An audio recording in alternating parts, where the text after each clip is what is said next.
a proceder con el desarrollo de la sesión.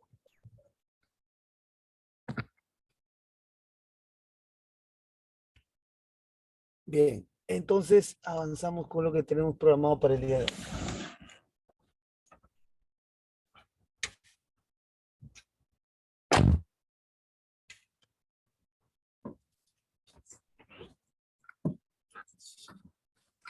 Recordemos que lo que nos reúne en este programa, en el cual ya estamos en la mitad del desarrollo del programa prácticamente, es revisar aquellos aspectos que son inherentes a nuestro trabajo. Lo hemos visto la semana anterior dentro de los conceptos generales de riesgos.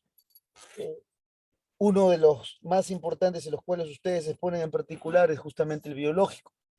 Por ese motivo es que nos tomamos una capacitación completa de 3 sesiones para revisar todo lo que refiere a los riesgos biológicos, desde su base legal, algunos conceptos nacionales e internacionales como hemos revisado en la sesión anterior. Hoy día vamos a revisar también un poco, incluso de historia, porque eso nos quedó un poquito ahí pendiente ver un poquito de historia. Hoy día vamos a revisar un poquito de historia también de estos riesgos biológicos. Y también, claro está, su identificación y sus mecanismos de control, ¿no? Pero para poder controlar es muy importante antes poder identificar adecuadamente este riesgo biológico. Y luego en la última sesión ya dedicarnos netamente a los residuos, que también tienen su propia normativa, ¿verdad? Que va a ser parte de la última sesión.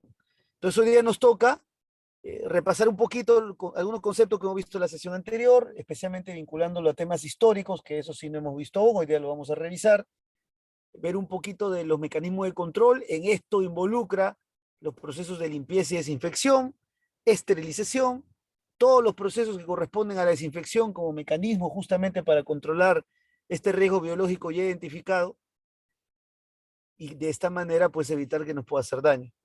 La metódica del curso, como lo hicimos en la sesión anterior, va a ser de la misma forma.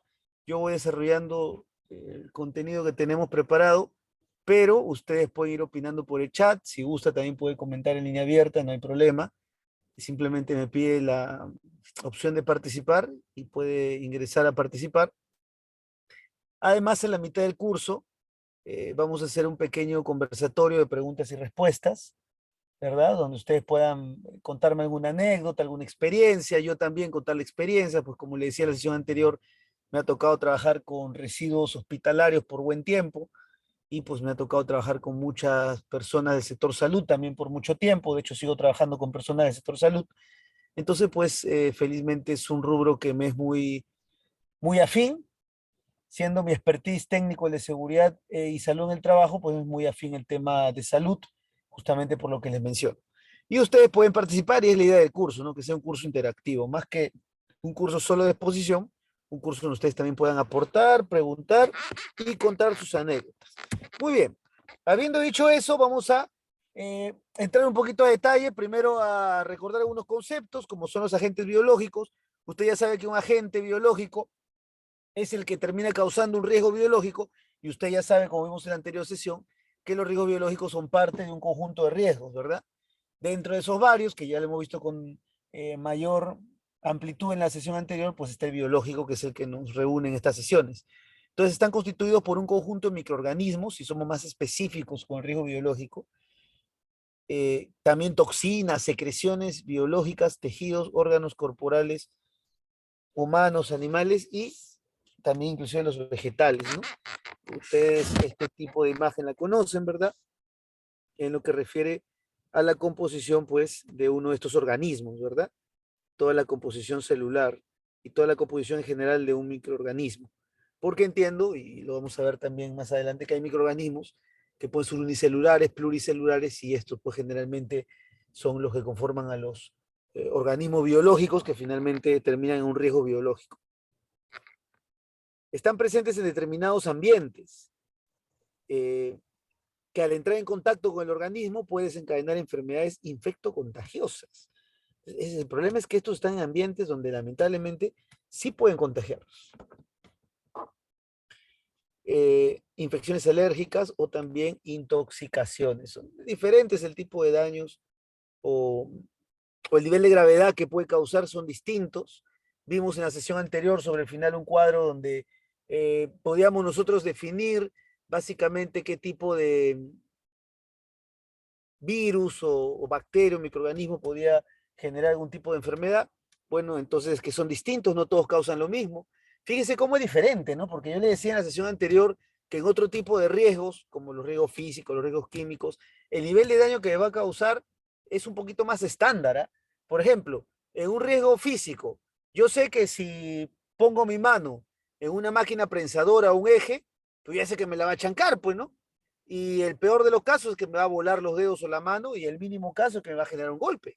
Eso ya lo tengo parametrizado y eh, si yo pongo 3, 5 o 10 personas expuestas a un riesgo mecánico donde la posible chancada de mano mínimo le va a generar un golpe y máximo la amputación, eso es estándar, ¿no? Casi no va a variar por la persona, salvo que ponga pues a una persona tipo Hulk, cuya constitución física es sobrenatural y entonces pues evidentemente el daño va a ser menor, pero en personas promedio va a ser el mismo, pero eso es diferente de riesgo biológico y usted lo sabe mejor que yo. Esa es pues la dificultad que tiene este tipo de riesgo, ¿no? El riesgo biológico tiene esa característica que casi es distinto. Yo entiendo que si pongo 10 personas, bueno, si son similares, seguro en peso, en edad, puede que tengan resultados iguales, pero no necesariamente, ¿no? Pues ustedes lo saben mejor que yo, profesionales de la salud, que las características propias de la persona sí van a influir y el mejor ejemplo de eso es lo que nos ha pasado con el COVID, como eh, 50 personas se pueden contagiar y no todos desarrollan los mismos síntomas, ¿no? Todos desarrollan síntomas diferentes y algunos ni desarrollan síntomas. Eso es pues lo particular del riesgo biológico. Por eso es que en la sesión anterior vimos que el primer principio era pues el principio de la universalidad, donde nosotros decíamos que cualquier fluido tenía que considerarse potencialmente como contaminado o peligroso, ¿no? Porque pues lamentablemente nosotros no sabemos cómo está esa persona, podría parecer asintomática como muchos de ustedes lo mencionaron en la sesión anterior, muchísimos de ustedes en sus comentarios dijeron pues de que sí, efectivamente hay personas que parecen sanas y pues finalmente no lo están. Entonces es un tema bastante peculiar, interesante del riesgo biológico por esta diferenciación que tiene con referente a los demás riesgos.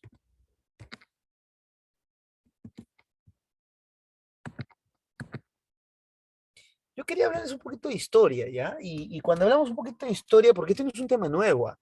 Pensar que el riesgo biológico es un tema que ha aparecido con el COVID, como otros piensan, ustedes no, porque ustedes son del sector salud, ustedes felizmente lo tienen pues mucho más claro, pero otro tipo de sectores industriales pues recién prácticamente han aprendido a hablar de riesgo biológico con el COVID.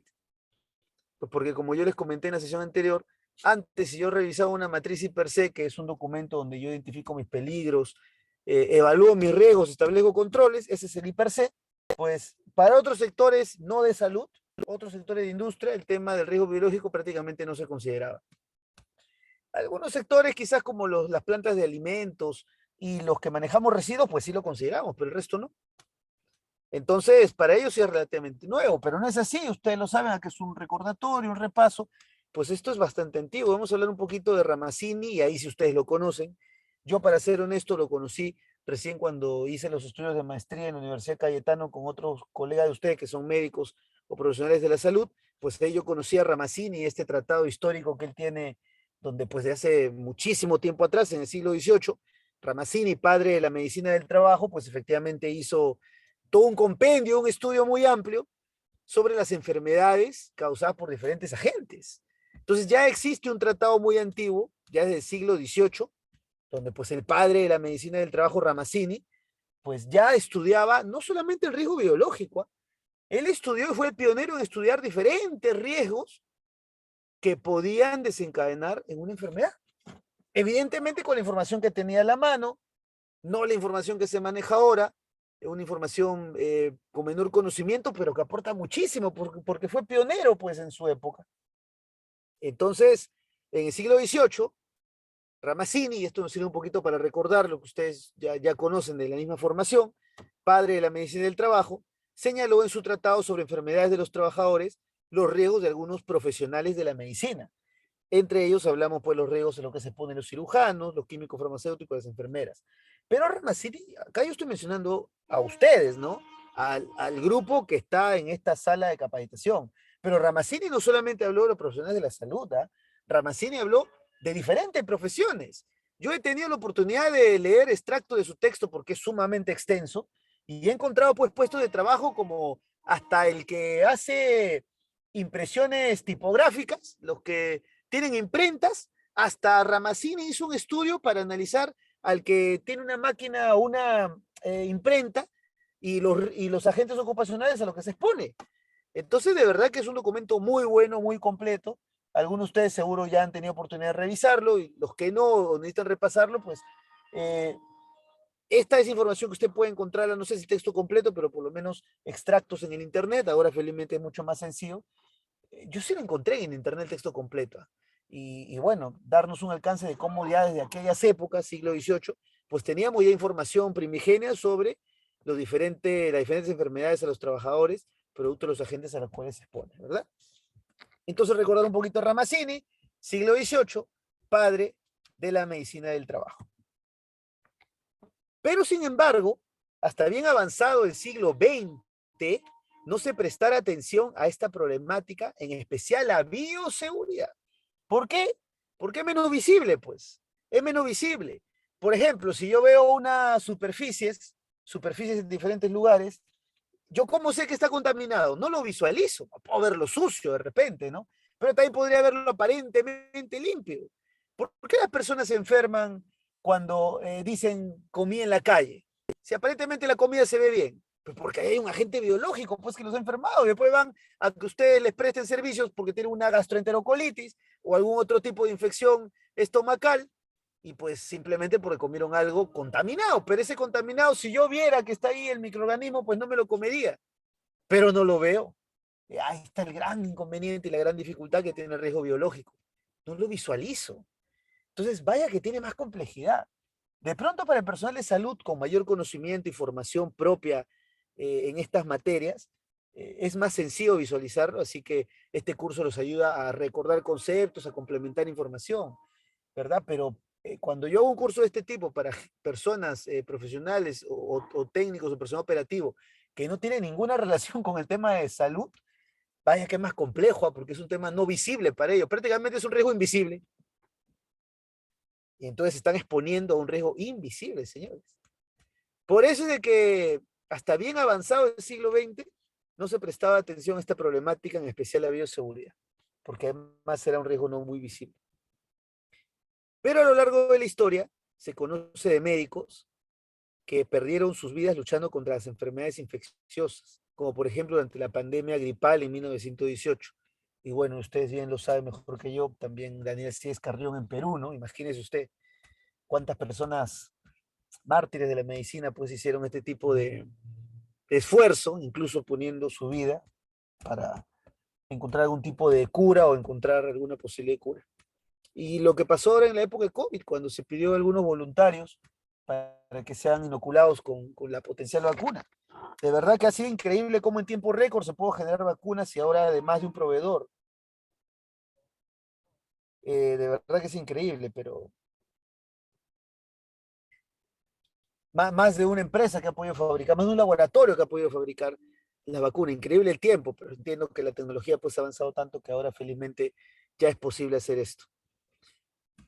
Entonces, era importante revisar un poquito de la historia porque, pues como le decíamos, durante la pandemia gripal de 1918, pues médicos perdieron su vida luchando contra esas enfermedades infecciosas. Muchas muertes, ¿no? Ya viene desde siglos muy antiguos, cuando lamentablemente el riesgo biológico, los agentes biológicos nos trajeron pues muchísima letalidad, ¿no? Nos trajeron mucha muerte, muchísima muerte. Y bueno, fíjese que esta imagen que es muy antigua, porque esta imagen es justamente de muchísimas décadas atrás, no es tan diferente de lo que pasó en el inicio del COVID, mire usted. A pesar de la mejora tecnológica, de tener más información, todavía somos vulnerables y especialmente vulnerables cuando se trata de un riesgo biológico. Y ahora yo le digo algo, ahora que ya hay más de 20 personas conectadas en la sala, ahora que ya está la mayoría, creo yo, aunque la sesión anterior llegamos a 30, seguro se van a conectar en minutos los que faltan. Yo les digo algo, si es que hubiera en algún momento una guerra mundial donde se usen armas biológicas, vaya que de verdad podría ser casi el fin del mundo. Porque nosotros podemos establecer controles y pelear contra muchísimas situaciones. Pero cuando hablamos de riesgo biológico, de alguna bomba biológica, o de algún tipo de arma biológica, de verdad que nuestra capacidad de defensa queda muy limitada, muy, muy limitada. ¿Por qué? Porque te vas a enfrentar a algo que no visualizas. Un ejército puede enfrentarse contra lo visible. Tú ves que del otro lado, el otro rival, pues tiene armamento de fuego, riesgos físicos, tiene armamento químico, bombas lacrimógenas, riesgos químicos, físico-químicos. Tú lo visualizas, pero ¿y el biológico? Entonces ahí va la importancia de este riesgo y cómo lamentablemente nos sigue haciendo vulnerables y probablemente nos va a seguir haciendo vulnerables por muchísimo tiempo más por la enorme dificultad de su control. Los agentes biológicos se dividen en dos grandes grupos. Podemos hablar de los agentes inanimados y también de los agentes animados. Los agentes inanimados, entre estos se encuentran pelos de animales, algunas maderas, pues son también agentes biológicos, que tienen origen biológico, provocando básicamente reacciones alérgicas. Hay personas, ustedes lo saben, pues que tienen algún tipo de desarrollo de alergia, por ejemplo, a los pelos de algunos animales, otros no. Entonces es un agente biológico, pues, porque está causando algún tipo de daño.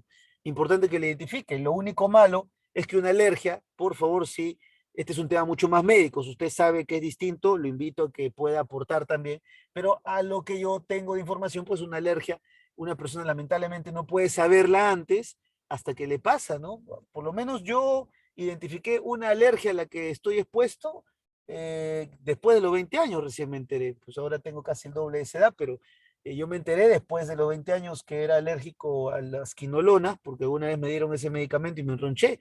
Y entiendo que la mayoría de personas, pues lamentablemente se enteran que son alérgicos cuando ingieren algún tipo de alimento, medicamento o cualquier otro material que finalmente les causa este tipo de reacciones. No sé si habrá una forma distinta, parece que hay unas pruebas que hacen, pero tendría que probarlo contra todo tipo de materiales y eso es muy complejo. Entonces, pues, existen los agentes inanimados, ¿no? Porque en este caso algún material, textura, insumo o pelo de animal, pues es un agente inanimado, pero que es un agente biológico, pues, ¿no? Porque termina causando algún tipo de daño. Agentes animados son los más comunes y entre estos se hallan, acá importante diferenciarlos, los parásitos, que tienen un volumen mucho más grande, los hongos, ya un volumen un poquito más reducido, las bacterias, que tienen un tamaño menor, y los virus.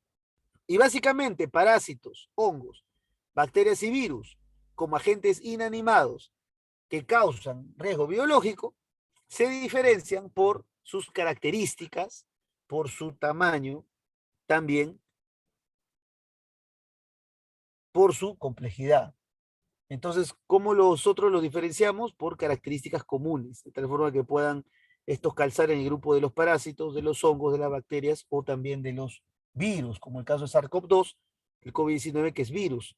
Pero los diferentes agentes biológicos corresponden a estos diferentes tipos de grupos. Entonces, los agentes biológicos se pueden visualizar en este cuadro. Tenemos inanimados como pelos, maderas, y también los animados, parásitos, hongos, bacterias y o también los virus. Vamos a hablar que algunos de estos agentes pueden generar infecciones. Y entonces, si pueden generar infecciones, ya hablamos de los agentes infecciosos. Por ejemplo, algunos parásitos son el gusano del minto. Yo le mencionaba en la diapositiva anterior que una de las diferenciaciones de estos grupos es el tamaño. Los parásitos pues son mucho más grandes, incluso visibles sin necesidad de algún tipo de equipo electrónico. Para ver un parásito, muchas veces no es necesario ni siquiera un microscopio. Es el caso de los gusanos, ¿no? Estos lamentables gusanos que a veces ingresan a nuestra vía intestinal causando muchos daños, y tengo información que no solo al intestinal, entiendo que existen algunos. eh, por favor, le invito a que lo ponga en el chat si usted tiene información sobre ello también, seguro que sí, que incluso pueden llegar hasta el cerebro, ¿verdad? Yo tengo información de que existen algunos tipos de gusanos, no sé si de la familia del minto, pero de repente de otras familias, que inclusive llegan al cerebro, ¿no? Si tiene usted, por favor, información de que otro tipo de parásitos pueden llegar al cerebro, le invito a que me comparta. No hablo de una persona ya eh, sin vida, en un proceso de descomposición donde evidentemente el cuerpo por completo se gusana, sino incluso estando en vida, así como yo sé que de manera indirecta, cuando lo vimos la semana anterior, los mecanismos de ingreso a través, semana anterior no, perdón, la clase anterior, hace 2 días. ¿Por qué mecanismos ingresa el agente biológico? Vimos que uno de ellos podría ser por la ingesta de un material contaminado, y en este caso, para que ingrese un parásito como el gusano del minto a su organismo, probablemente usted ha ingerido un material contaminado, como podría ser una carne en descomposición, ¿verdad? Entonces, de esa manera puede ingresar pues uno de estos agentes, lamentablemente. Si es que hay alguno de estos tipos de gusanos o similares que además llegan al cerebro, por favor, yo le invito a que me compartan en el chat para todo reforzar el conocimiento. Yo tengo la información que lo usual es que llegue al tracto eh, intestinal o al sistema intestinal y pues causar todos los malestares que esto conlleva. Pero así como están los parásitos, pues también tenemos las bacterias. Bueno, en orden de tamaño no es el que le sigue, en realidad en parásitos el que le sigue en tamaño es los hongos, pero vamos a hablar de las bacterias. Hay diferentes tipos de bacterias, por ejemplo la bacteria del cólera, causante de una enfermedad muy común. Entiendo pues como ustedes saben que esto hace cambios genéticos, ¿verdad? Y esos cambios genéticos en el organismo es lo que finalmente causa esas, esas diferentes sintomatologías, ¿no? Propias de estas bacterias cuando ya llevan a la enfermedad. Así como tenemos los parásitos y las bacterias, tenemos también los hongos, en tamaño normalmente son más pequeños que los gusanos, más grandes suele ser, seguro que hay excepciones, pero suele ser más grande que los virus y las bacterias, medido, claro, igual en mediciones muy pequeñas, ¿no? Estos no llegan a centímetros, generalmente se miden en micrómetros, en micras. Entonces, como hongo, tenemos los mohos, que generalmente el moho no se visualiza, cuando hay familia de mohos sí, porque se juntan entre sí, entonces sí es visible, pero si están aislados o separados no se visualiza. Entonces, pues, el moho como el de la Penicillium notatum, pues, son también agentes infecciosos que, en caso de ingresar al organismo, puede desencadenar, lamentablemente, también enfermedades. Entonces, también existen, no es el único hongo, claro está, este diferente tipo de hongos. Bueno, los hongos son seres vivos, porque los agentes biológicos son seres vivos, o provienen de seres vivos, así como la viruta de la madera, no es un ser vivo en el momento, pero proviene de un ser vivo. El pelo de un animal no es un ser vivo, pero proviene de un ser vivo. Entonces, los agentes infecciosos y los agentes biológicos son seres vivos o provienen de un ser vivo, y estos nos pueden causar daños. Así como tenemos el moho, también tenemos los virus, ese es muy amplio. Todos son muy amplios en realidad, como el virus que causaba el COVID-19 y también el virus del SIDA, uno de los más conocidos, ¿no? Entonces, esto se agrupa por familias en función de sus características particulares y de esa manera, en función de esas características, nosotros también nos podemos identificar. Parásitos, bacterias, hongos y virus. Si es que existe alguna otra clasificación adicional o diferente, por favor le invito a que lo pongan en el chat. Ahora que ya estamos prácticamente todos los participantes de la sesión, lo invito a que me escriban en el chat si usted, además de estos agentes infecciosos, hablamos los parásitos, las bacterias, los hongos y los virus, conoce alguna otra familia de agentes infecciosos, por favor le invito a que lo pueda compartir en el chat. ¿Qué otra familia de agentes infecciosos existe o conoce? Bien, hablemos de los riesgos de contaminación por estos agentes biológicos. Existen agentes biológicos usados en procesos productivos. Pues yo le decía que en diferentes procesos de manufactura también se utilizan, especialmente en las plantas de alimentos. Existen agentes biológicos de desecho, eso ya lo vamos a tocar en la última sesión con extensión. Y hay también agentes biológicos que proliferan en el lugar por acumulación de basura o por circunstancias naturales. Pues evidentemente si hay acumulación de basura o desperdicios, pues esto se convierte lamentablemente en un foco infeccioso, pero también circunstancias naturales, como por ejemplo una alta carga microbiana, como la que a veces se da, por ejemplo, cuando imagínense un sitio donde hay muchas personas enfermas, todo el mundo está tosiendo, estornudando, y entonces pues definitivamente en ese lugar pues hay una mayor carga microbiana. Ustedes lo saben bien que pues incluso en los centros de salud, pues las personas no están yendo porque simplemente quieren ir al centro de salud. Si la persona está yendo al centro de salud porque tiene algún malestar, entonces se entiende que en un centro de salud también hay una mayor carga microbiana, es algo tácito, entendible, pues porque la misma característica del lugar donde la persona va por alguna afección así lo evidencia, ¿no? Un recuerdo y un refuerzo de lo que habíamos visto referente a las vías de entrada. Recordamos que puede ser la respiratoria, una de las principales, por lo menos el COVID-19 se ingresaba principalmente, también está la digestiva, que usted puede comer o ingerir un alimento contaminado, malogrado puede ser inclusive, con contaminación directa o indirecta, ya les expliqué la vez anterior cuando alguien comete el error, incluso puse el ejemplo al final de un trabajador, o no, perdón, un colega de ustedes que justo me comentaba que en época de estudiante pues comían mientras hacían en las morgues sus prácticas y pues obviamente ahí es una contaminación cruzada, donde puede ingresar por vía digestiva, puede ser vía oral o fecal, pues materiales contaminados, agua servida, por ejemplo, ¿no? Ahora que estamos con estos problemas lamentables de huaicos que está afectando muchísimo a nuestro país, también es probable que tengamos algunos problemas con el agua. De hecho, CEDAPAL ya indicó que va a aplicar el plan de contingencias, con lo cual va a tener que cerrar la alimentación de ingreso natural del agua. Y esto va a ser bastante crítico porque, claro, el agua que está llegando ya no es agua limpia, es agua que está trayendo gran cantidad de escombros y gran cantidad de material de lo que está llevándose a su paso producto del Huayco, desencadenen los ríos principales como el Rímac, y pues esto ya no puede ingresar directamente. De hecho, el método de tratamiento que ahora va a tener que usar CEDAPAL va a variar. Eh, Varios colegas míos trabajan en CEDAPAL, como yo le dije en la primera sesión, yo de formación soy ingeniero, es más, soy ingeniero químico, entonces pues varios colegas míos trabajan en la planta CEDAPAL haciendo este procesamiento del agua, donde pues hay una serie de pruebas de riesgo biológico que se le realizan, y ahora ya me explicaron que tiene que aplicarse la contingencia y no hacer el tratamiento regular, pues porque la carga bacteriana que tiene ahora esta agua de desecho es mucho mayor, ¿verdad?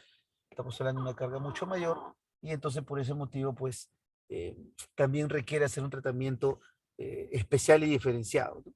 Entonces hay diferentes vías de entrada, la digestiva lamentablemente sí la es, la piel y mucosa también, especialmente si alguien tiene una herida, más fácil que ingrese por ese medio. También la mucosa y también la vía parental, ¿verdad? Entonces son diferentes formas a través de las cuales puede ingresar el agente biológico. Pero acá creo que tengo una pregunta en el chat.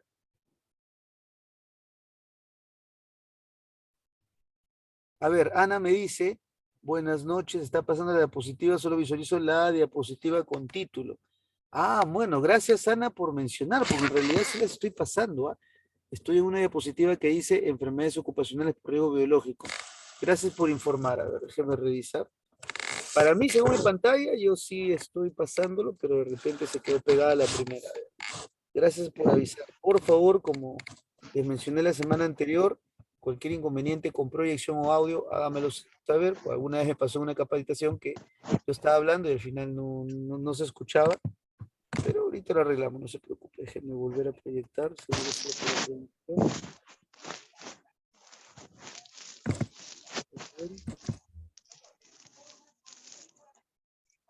Una pregunta, ahí ustedes ven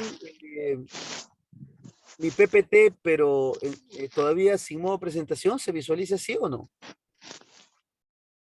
¿O se ha quedado pegado la primera lámina? A ver si me mencionan, por favor. ¿Se ve mi PPT, pero ya no la primera lámina, sino más avanzada o no? Se ve. Sí se ve, ingeniero. Ya, perfecto. Entonces acá donde dice enfermedades ocupacionales, esta es la que voy a ahorita agrandar y por favor ustedes me confirman si es que se visualiza la proyección en grande. Ok, ahí debe decir enfermedades ocupacionales. ¿Conforme? Sí, conforme. Muchas gracias. Bien, entonces, ahora hablemos de las enfermedades ocupacionales por riesgos biológicos, porque sí las hay. ¿Cuáles son estas enfermedades? Son las enfermedades que se presentan por la exposición ocupacional. Cuando hablamos de exposición ocupacional, hablamos exposición relacionada a la ocupación que ustedes ejecutan. Pues, ¿no? Cuando hablamos de los riesgos ocupacionales o de la salud ocupacional, hablamos pues de una exposición que usted tiene a diferentes agentes, producto de la actividad que usted desarrolla. Entonces, producto de la ocupación que usted hace, de la actividad que usted desarrolla, está expuesto a diferentes agentes, entre ellos los biológicos.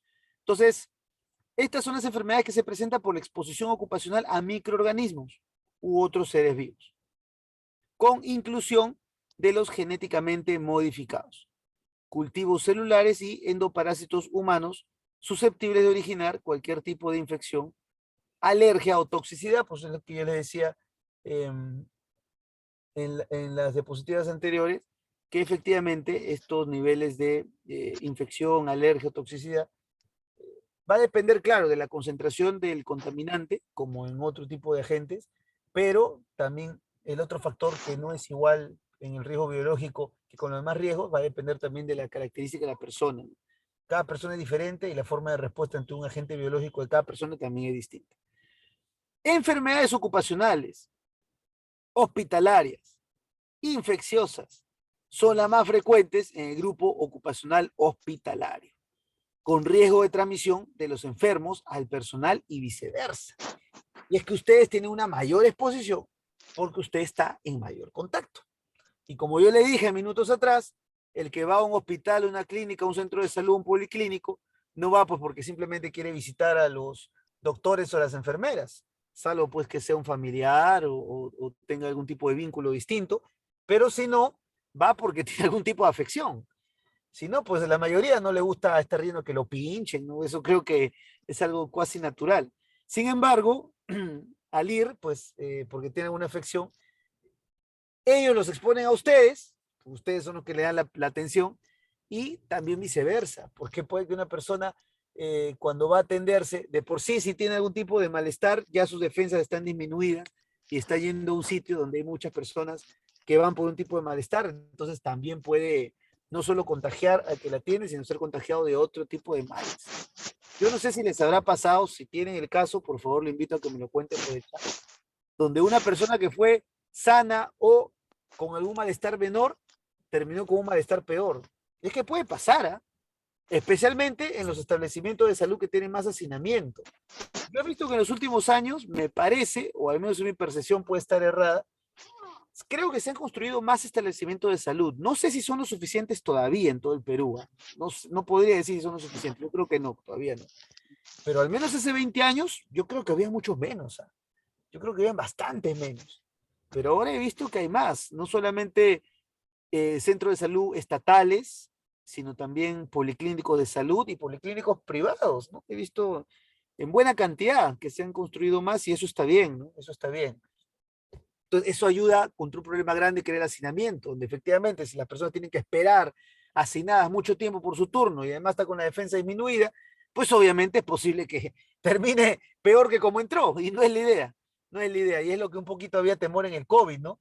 Habían personas que tenían otro tipo de enfermedades que no eran pues las enfermedades, no era digamos el COVID, tenían otras enfermedades y otro tipo de atención que tenían que hacerse, pero preferían no ir, porque pues sabiendo que tiene una enfermedad, por ejemplo, un diabético, un hipertenso, pues prefiero en mi casa tratarme, tomar mi medicamento y no irme a ver, porque ahí, aparte que de por sí tiene una comorbilidad, pues está yéndose a exponer a un sitio donde hay una carga viral más grande, ¿verdad?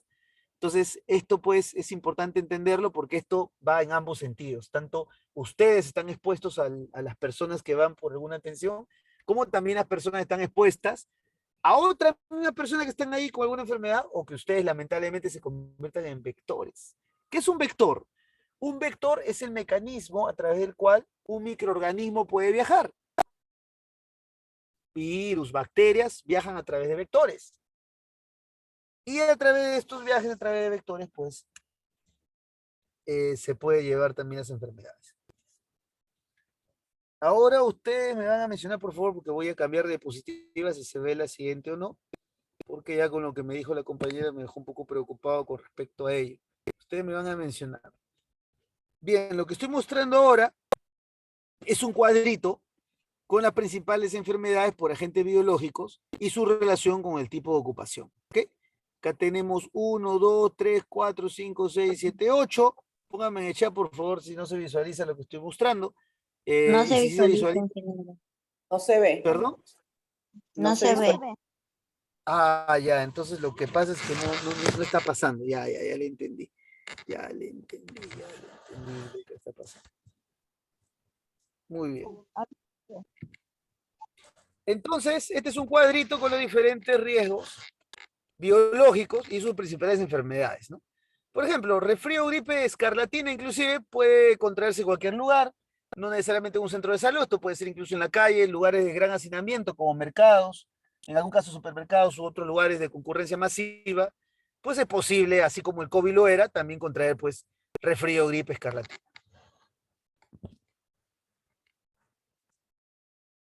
Eh, Ok, ¿ahora visualiza lo que estoy mencionando o tampoco? Tifoidea, angina, poliomielitis. ¿Se visualiza? Sí se visualiza. Gracias, Sí, ahora sí. ya sé cómo lo vamos a hacer entonces. Ya, muchas gracias. Tifoidea, angina y poliomielitis puede afectar. Esto sí, por ejemplo, no es tan fácilmente de fácil contagio para personas que no están vinculadas a salud, porque pues no están tan expuestos a esta carga viral, salvo que tengan un familiar, pero ustedes sí. Tifoidea, angina, poliomielitis está en mayor exposición, por ejemplo, para médicos, personal que hace labores médicas, como son los paramédicos. Bueno, hace minutos atrás hablé del médico, ahora hablo de los paramédicos, personal de laboratorio clínico. Fíjese cómo incluso no necesariamente solo el personal que interviene el paciente, también el personal que hace labores de soporte está expuesto, porque, claro, alguien diría, pero el que trabaja en laboratorio clínico, él no interviene al paciente, pero sí interviene las muestras, pues. Y las muestras, ya lo dijimos minutos atrás, si bien es cierto, no es un ser vivo, es parte de un ser vivo, proviene de un ser vivo. Por tal motivo está expuesto a un riesgo biológico directo a través de un agente biológico. Hablamos también de los patólogos, incluso los forenses e investigadores, porque este grupo de personas tienen que ir a hacer pues diferentes tipos de revisiones, muchas veces de cuerpos, de cadáveres, y entonces pues lamentablemente están expuestos porque a veces cuando tiene que levantar información, pues alguna de estas personas podrían haber perecido por un tema de enfermedad, y entonces la cercanía con estas personas pues lamentablemente lo expone de una manera también importante. Eh, Tenemos la hepatitis infecciosa, que lamentablemente también expone mucho a personal médico y paramédico, a personal de diálisis, ¿no? Pues los que hacen diálisis efectivamente están más expuestos justamente porque pues, están moviendo los fluidos que son propios del hígado, transfusiones sanguíneas también, ¿no? Porque está expuesto también a los fluidos corporales. El carbunco, les voy a pedir que usted más bien me diga qué tipo de enfermedad es la que causa el carbunco. Esta información yo la obtuve de la Universidad Tecnológica de Chile, ¿no? Donde extraje algún contenido de su información para poder mostrárselo a ustedes y compartirlo referente a los riesgos biológicos. Entonces, el carbunco es personal que maneja, esto les pone a personal que maneja animales o carnes, cueros o pieles de animales infectados.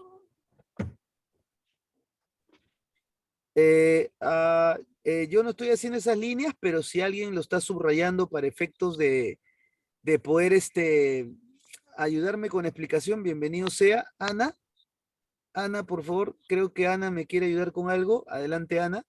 Porque justo yo preguntaba del carbunco, o se le ha activado por error la herramienta para edición. Ana, por favor, creo que algo quería aportar. Bueno, a mí me salió Ana, que era quien estaba utilizando el mando del subrayado. Sí, Ana, bueno, entiendo que se le activó por error. Ya, no hay problema, no hay problema. Okay. Ahora lo malo es que no sé cómo borrarlo. Bueno. Ok. Entonces, estábamos hablando del carbunco y ahora vamos a hablar del tétanos. El tétano es una enfermedad que se produce generalmente cuando un material está oxidado, bastante oxidado. Este sí lo conozco bastante más porque en diferentes sectores, tanto del ámbito médico, hospitalario y también industrial, donde me desempeño y presto servicio hace ya muchos años, pues el tétano sí es algo que nos afecta de mucho. Porque pues para los que manipulan materiales punzantes, cortantes, los que trabajan con fierros y con fierros además oxidados, pues lamentablemente sí nos expone. Entonces, manipuleo de yute, metales oxidados o zonas sucias, son diferentes actividades donde se exponen al tétanos. La tiña, la cual es la dermatomicosis, a esto se expone, por ejemplo, yo entiendo que esto tiene que ver con los que trabajan con animales, ¿no? Los zootecnios, los veterinarios, los que trabajan en granjas, ¿no? Los que trabajan en chacras donde crían animales, ¿no? Entonces, ganaderos, criaderos de perros, estos que los manipulan en excedencia o constantemente, pues, a los gatos, animales domésticos, podría esto generar la tiña, que es una dermatomicosis. Entonces, diferentes enfermedades ocupacionales se pueden dar por riesgos biológicos. Brucelosis, persona que trabaja con ganado, cerdo en la crianza, mataderos, veterinarios, ¿verdad? Tuberculosis inclusive, y esto sí los expone grandemente, al personal sanitario, personal expuesto a sílice, hacinamiento en fábricas, eso es verdad. Y esto yo lo he vivido, lo he visto de cerca, pues porque a veces tenemos fábricas donde por darle prioridad a la producción, se tiene mucha gente hacinada en lugares cerrados. Ahora por COVID, felizmente eso ha cambiado, ya nos piden ventilación, aireación del lugar, pero antes no se pedía. Entonces, ¿qué pasa? Que uno está resfriado, resfría a todos, pero a veces no es resfrío, es tuberculosis. Y si esta persona pues lo tomó como un resfriado común y no le dio la importancia del caso y va hacia el trabajo y el lugar está hacinado, pues lamentablemente todos terminan pues lamentablemente contagiados. Y el tema de contagio por resfrío no es una cosa extraña ni no convencional, porque a mí me ha pasado muchas veces que cuando he ido a atenderme por un tema de salud con un profesional médico, resulta que el médico también estaba resfriado. Y claro, es entendible, porque si en temporadas de resfrío un montón de personas con carga viral están yendo a que se atienda, lamentablemente por la cercanía, al final el profesional de la salud termina afectado. Y es parte de lo que lamentablemente nos expone. Pero lo bueno es que existen mecanismos para disminuir esa posibilidad, como son las barreras, como ustedes muy bien me comentaron en la sesión anterior. Entonces la tuberculosis pues se da en personal sanitario, personal expuesto a sílice, hacinamiento en fábricas y también personal expuesto a los polvos orgánicos.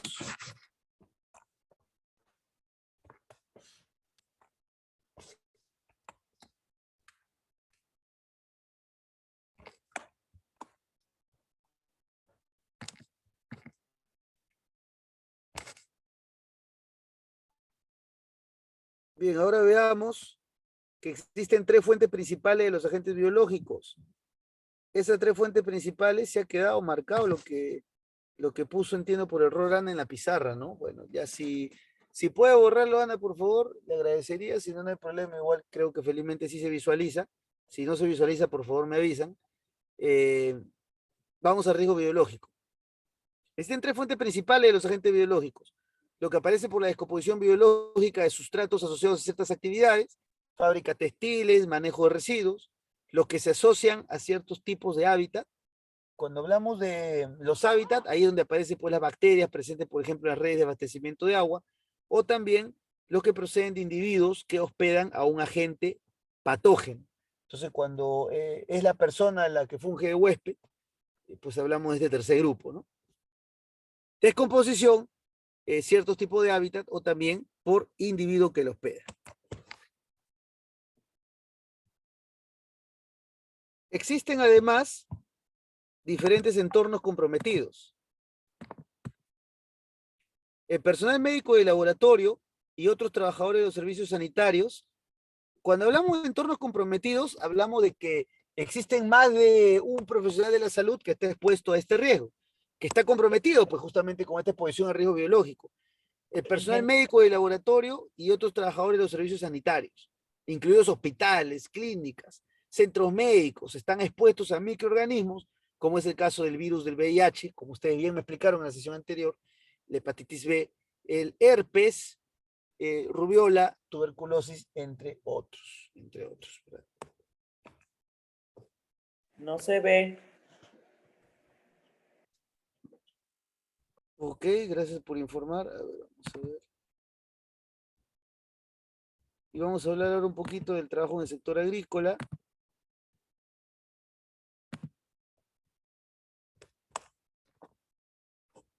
El trabajo en el sector agrícola se asocia a la exposición a polvo orgánico, a microorganismos suspendidos en el aire y a sus toxinas, que pueden producir enfermedades respiratorias como bronquitis crónica, asma y neumonitis por hipersensibilidad. Entonces, ¿qué quiere decir? Que también en el sector agrícola existe esta posibilidad porque también es un personal expuesto, en este caso, a algún agente biológico producto de su misma actividad, ¿verdad? Entonces, ellos también pueden desarrollar enfermedades que por el microorganismo suspendido en el aire y las diferentes toxinas que estos tienen, que al final desencadenan enfermedades respiratorias. Bronquitis crónica, asma y neumonitis son pues algunas de las que pueden generar. A ver, usted me indica que no se ve. Me va a confirmar ahora, por favor. Entornos comprometidos es lo que visualiza, ¿me confirma por favor? Vamos a hablar del personal de los museos, bibliotecas, ¿es lo que se visualiza? ¿Me confirma? Sí, sí, sí, visualiza. Se ve. Correcto, gracias. Entonces, fíjese de que si bien es cierto, ustedes tienen, creo yo, la primera exposición, también es importante que usted sepa que no son los únicos expuestos, y acá le estoy mostrando algunas otras posiciones que también están expuestos. Imagínense, personal de los museos y bibliotecas. Y claro que está expuesto, porque está expuesto a mohos. ¿Por qué se generan los mohos? Pues usted sabe, ¿no? Humedad, material guardado mucho tiempo, y estos mohos generalmente contaminan los libros. Entonces, pues, ellos están expuestos. De hecho, los libros guardados tienen un olor característico. Y ese olor característico proviene justamente de la humedad que genera, pues, el material orgánico. ¿Qué material orgánico? Pues que resulta que los libros son de papel, se acumula el polvo, que es otro material orgánico, entonces sumamos material orgánico más humedad y empieza a aparecer, pues, los mohos. Así, los síntomas habituales consisten, por ejemplo, para el caso personal de museos y bibliotecas, en ataques febriles, tiritonas, náuseas y tos, ¿no? Entonces, son lo que pasa también con este tipo de personal expuesto.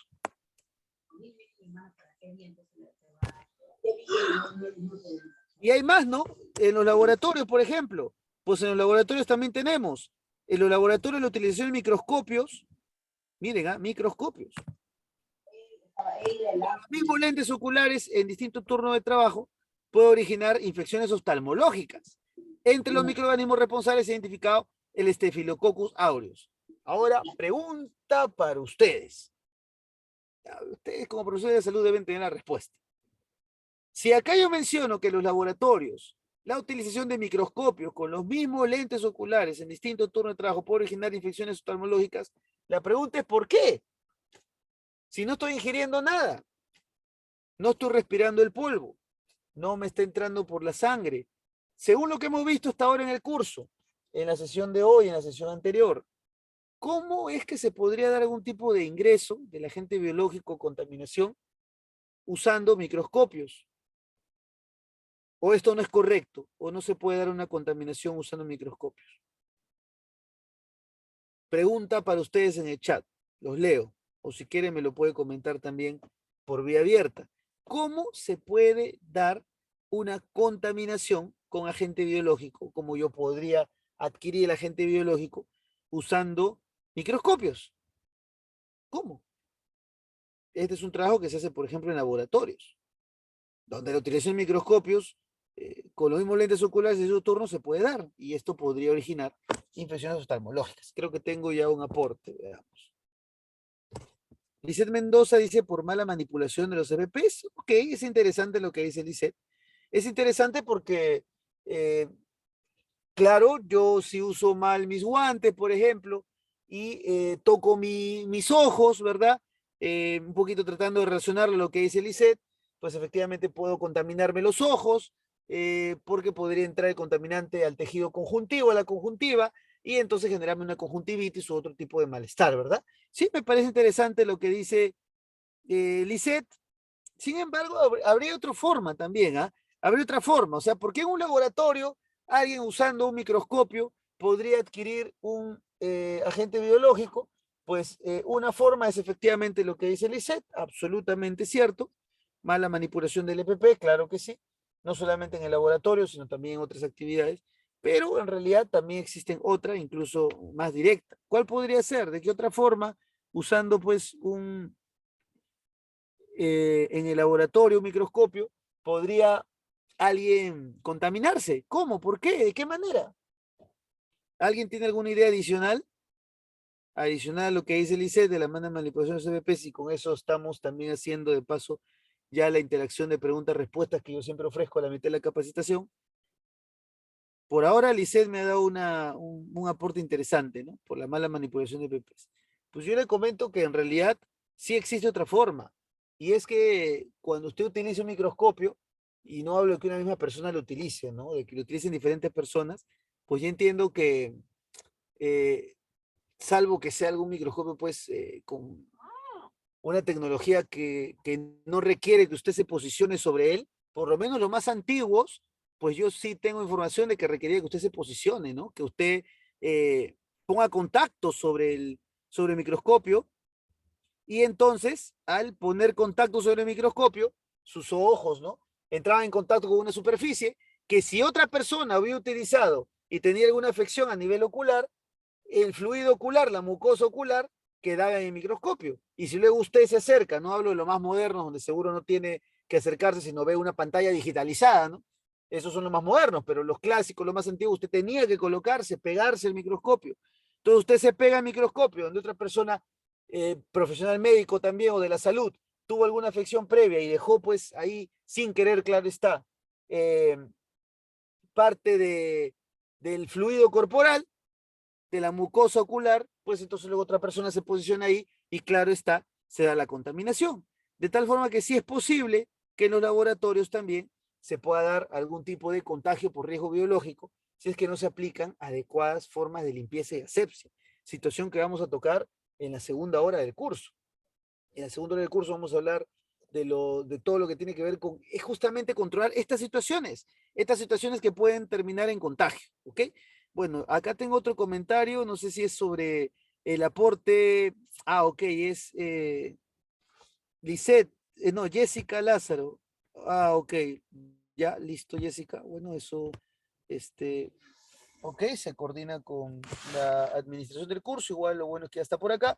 Lisette Mendoza me dice, pero como dice usted, eso sería en tiempos anteriores, porque actualmente los micrófonos son electrónicos. Sí, sí, bueno, pero sí, ¿sabes qué te menciona Lisette?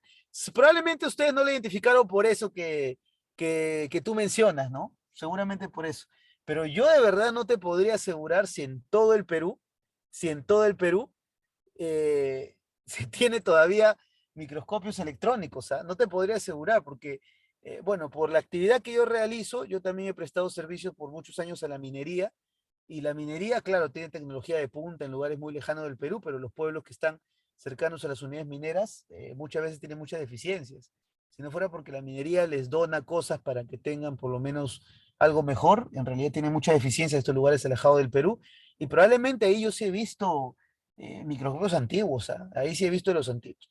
Pero acá, bien menciona Lisette también, que son los convencionales deberían usarse lente de protección. Y eso es correcto, porque ahí viene pues justamente la barrera.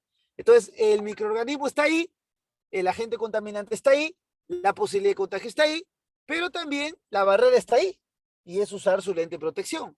Entonces, no hay excusa para nada. Si tenemos la tecnología, pues usted no tiene contacto, y si no la tiene, como alguna zona del Perú no la tiene, pues simplemente usa la barrera.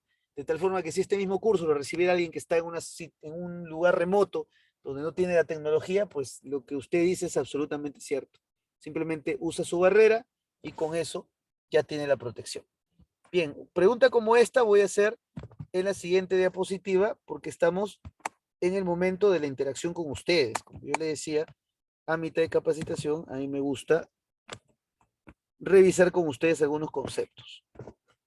Me gusta que ustedes me comenten, que ustedes me den también sus apreciaciones y sus experiencias como lo que estamos haciendo ahora. Por ejemplo, en la industria farmacéutica, el principal riesgo se encuentra en la utilización de extractos vegetales y también animales, pues, porque lamentablemente en la industria farmacéutica, para hacer las pruebas se usan animales y hay que manipularlos, claro, porque usted no puede directamente colocar algún tipo de medicamento que esté en prueba al ser humano, ¿no? Primero tiene que hacer pruebas con animales y el animal tiene a veces virus propios. Aprovecho este pequeño espacio que estoy hablando de animales para hablar de una de las teorías a través de las cuales se cree, porque todavía no es oficial, se creó el COVID, a través de las cuales el COVID-19, especialmente el COVID-19, se generó, que es justamente la teoría de la zoonosis. Y cuando hablamos de la teoría de la zoonosis, hablo de la teoría sobre la cual un animal transfiere algún tipo de microorganismo al ser humano. Un animal vivo o a veces muerto, porque existen algunos animales que usualmente nosotros no estamos en contacto con ellos, entonces no sabemos qué nivel de daño nos puede hacer, animales silvestres. Y una de las teorías del origen del COVID, pues probablemente la más validada, dice que efectivamente en aquel mercado, en esta ciudad de China, hasta me olvidé el nombre de la ciudad, Xuan creo que era el nombre de la ciudad, pues Acá venden especies exóticas, algunos las compran como mascota y otros las compran incluso para comer, porque pues diferentes partes del mundo, así como en Perú, algunos extranjeros ven raro que comamos el pescado crudo solo con limón y que en la selva coman pues otro tipo de cosas como los gusanos y estos, pues también en otras partes del mundo comen especies exóticas, que para nosotros nos podría parecer raro, pero como son exóticas, justamente son especies que normalmente no están en contacto con el ser humano, a diferencia del perro, del gato de repente, y entonces podrían transmitir ese microorganismo que a ellos no les daña, pero a nosotros sí, porque sufre una mutación. Entonces, en la industria farmacéutica se tienen que usar estos animales para hacer las pruebas, de tal forma que podría darse estos procesos de mutación y al final alguien de ellos enfermarse, ¿verdad? Entonces, de verdad que el riesgo biológico nos da bastante exposición. No es poca la exposición que ustedes tienen y otros profesionales que también manipulan agentes biológicos. También está en el extracto de vegetales que utilizan pues para sus ensayos, porque pues como ya verificamos, todo material biológico o sus remanentes o extractos, pues puede tener un tipo de carga que podría usted hacerle desarrollar algún tipo de malestar o mal.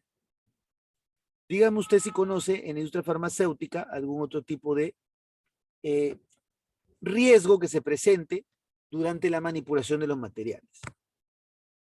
Bien, la Universidad Tecnológica de Chile, de donde extraje parte de la información, clasifica los agentes biológicos en función al riesgo de infección. Y me pareció interesante poder mostrárselos, ¿ok? Le voy a mostrar, voy a ver si acá este que está con dibujito le voy a proyectar y usted me dice, por favor, si se proyecta o no se proyecta, yo esperaría que sí.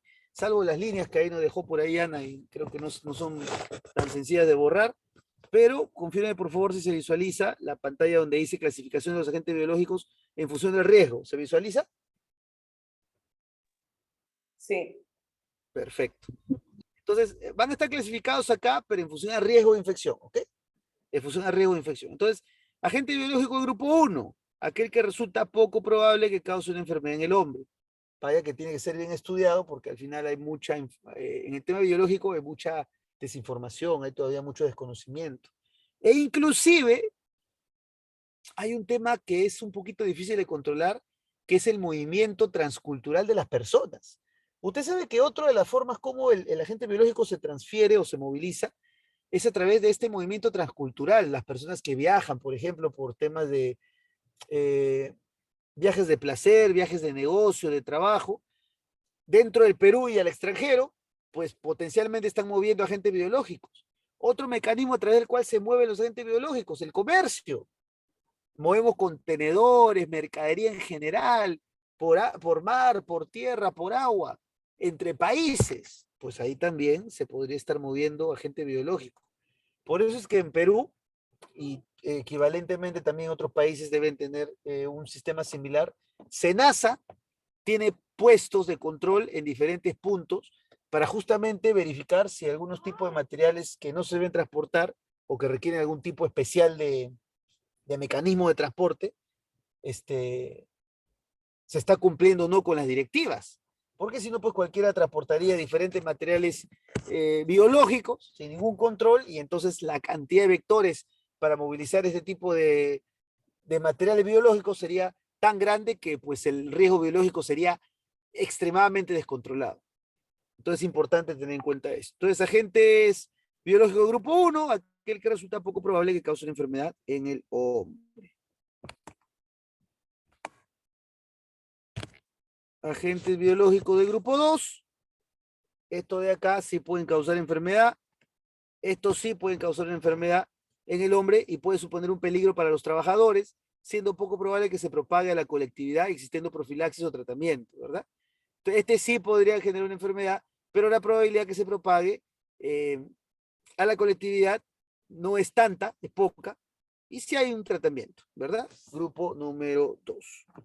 Voy a avanzar estos grupos un poquito más rápido para luego ir al tema que quiero revisar, que son el tema de los controles. Grupo número 3, para los riesgos biológicos, grupo número 3, es el vinculado a la causa de una enfermedad grave en el hombre y que presenta un serio peligro para los trabajadores con riesgo de propagación.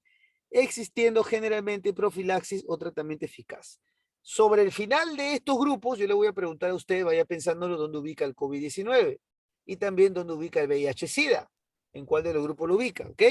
Esos dos le voy a preguntar. El COVID-19, VIH-Sida, usted ya vio cómo va aumentando la complejidad en función al tipo de grupo. Este grupo 3 de agente biológico causa una enfermedad grave en el hombre y presenta un serio peligro, representa un serio peligro para los trabajadores con riesgo de propagación. Sin embargo, sí existe pues profilaxis o tratamiento eficaz, ¿ok?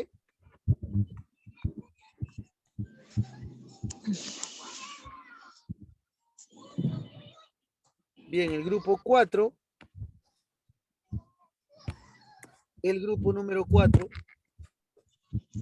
es aquel que causa una enfermedad grave en el hombre. Supone un serio peligro para los trabajadores con probabilidad de que se propague sin que exista profilaxis o tratamiento eficaz. O sea que este grupo 4 ya causa una enfermedad grave en el hombre. Es un serio peligro para los trabajadores y además este se puede propagar y además no hay un tratamiento. No hay tratamiento. O sea, estamos en una situación de mayor criticidad. Y ahora la pregunta es, ¿el COVID-19 en cuál de los 4 grupos estaba? 1, 2, 3 o 4. ¿En cuál de los 4 grupos revisados estaba el COVID-19? O el virus SARS-CoV-2 causante pues del COVID-19. En el grupo 1, aquel que tiene poca probabilidad de contagio. Grupo 2 puede tener probabilidad de contagio, pero no se propaga. Si hay tratamiento. Grupo 3, si se contagia el trabajador, si se propaga y si hay tratamiento. O grupo 4, causa una enfermedad grave. Y encima, no hay tratamiento. COVID-19, ¿en cuál de los grupos está? En este caso, la gente que causa el COVID-19. ¿En cuál de los grupos? 1, 2, 3 o 4. La pregunta es para ustedes, si alguien me puso aquí en el chat. Grupo 3. María Francia me dice grupo 3. Grupo 3. Ah, ok. Ustedes lo mencionan, muy bien. Dice también dice lo propio. Lisbeth también dice lo propio, muy bien. Usted lo menciona porque ahora sí tiene un tratamiento, claro. Imagínense, hace 2 años era grupo 4, ¿verdad? Como inclusive la evolución de los conocimientos también hacen de que el control cambie. Entonces, en resumen de esta parte, para poder ir a los controles, que es lo que quiero revisar en la segunda hora de capacitación, la clasificación de los agentes biológicos en función al riesgo de exposición puede ser de 4 formas. Grupo de riesgo 1, 2, 3, 4. El grupo de riesgo 1, riesgo infeccioso para el trabajador, poco probable que cause enfermedad, riesgo de propagación a la colectividad no, profilaxis o tratamiento eficaz es innecesario, porque es algo muy simple. El grupo de riesgo 2 puede causar una enfermedad y constituir sin embargo, el riesgo de propagación es poco probable. La profilaxis o tratamiento es posible en la mayoría de casos. En cambio, el grupo 3 puede provocar una enfermedad grave y constituir un serio peligro para los trabajadores. El riesgo de propagación es probable. Sin embargo, la profilaxis no es conocida en la actualidad todavía. Y el grupo 4 provoca una enfermedad grave y constituye un serio peligro para los trabajadores. Hola, por ahí veo que se ha filtrado un audio. Alguien está con su pequeño. Muy bien, ya nos saludó. Entonces, este grupo 4 tiene riesgo de propagación a la colectividad y ese riesgo es elevado. No hay, pues, ningún tipo de tratamiento para este grupo 4. Muy bien. Entonces, ahora voy a dejar de proyectar unos minutos para ir al tema de los controles que quiero revisar en esta última parte de la capacitación. Voy a revisar, voy a proyectar el tema de los controles, que es lo que quiero ver con ustedes ahora. Si gustan, aprovechen para tomarse un vasito de agüita, tomarse, seguro, bueno, como no lo veo, no, seguro algunos ya lo están haciendo. Yo como estoy de alumno también estoy acompañando con mi cafecito, mi sanguchito cuando toca hacer o recibir una clase.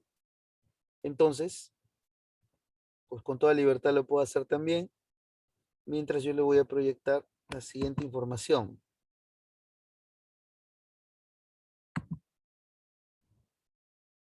A ver. Dame un minutito.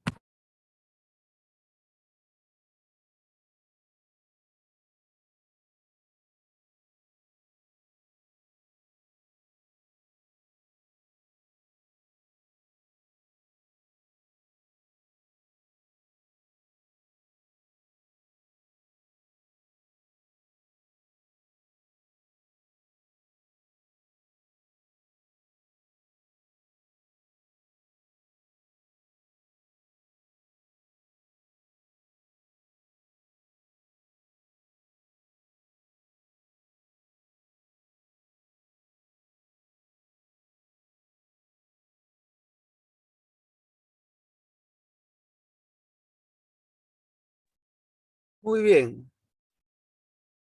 Entonces, vamos a revisar ahora.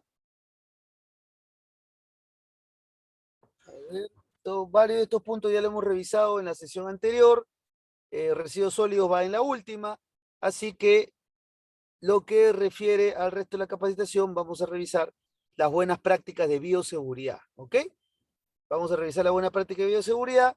Hemos reforzado algunos conceptos también en la primera parte de la capacitación. La sesión anterior incluso habíamos revisado las patologías transmisibles. Ahora vamos a ver buenas prácticas de bioseguridad. ¿Ok? Bien, vamos a revisar esto entonces. No se preocupe, ahora que he cerrado la presentación y he aperturado una nueva, ya se borró las líneas. No se preocupe, Ana, no hay problema, cualquiera le puede pasar, no hay problema. Ya yo he vuelto a abrir la diapositiva, así que ya no hay ese inconveniente, no hay problema. Bien, entonces vamos a revisar ahora las buenas prácticas de bioseguridad,